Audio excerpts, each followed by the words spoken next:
Mikrofona uygun şeyinde. Aha. Aha. Yaxşı ki bu qonaq gəldi, məni bağımın əlindən qurtardı.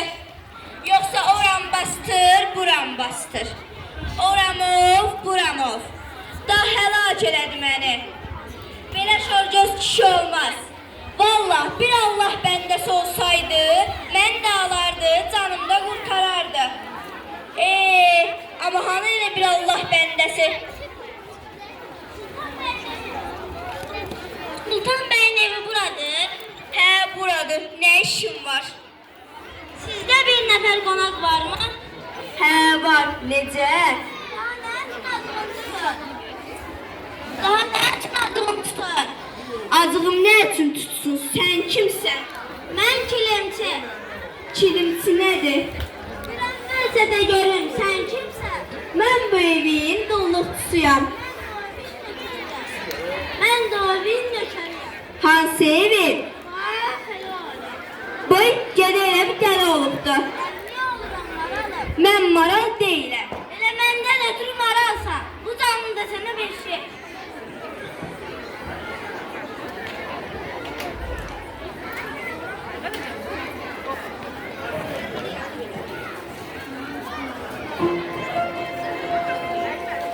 Qoy xanımı bər yaparıq tezliyilə toyləsin. Qoy xanımı bər yaparıq tezliyilə toyləsin. Səni də cəmmən alaram, mən də bir bəng olaram. Səni də cəmmən alaram, mən də bir bəng olaram.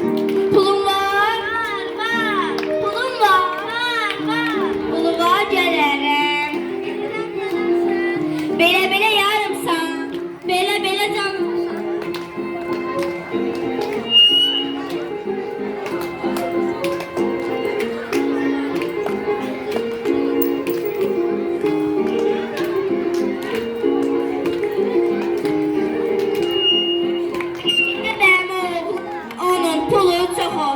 Ben giderim oğlana, onun pulu çok olsun, onun pulu çok olsun, derdi gemi az olsun, onun pulu çok olsun, derdi gemi az olsun. Pulum var? Var, var. Pulum var? Var, var. Puluma gelirim.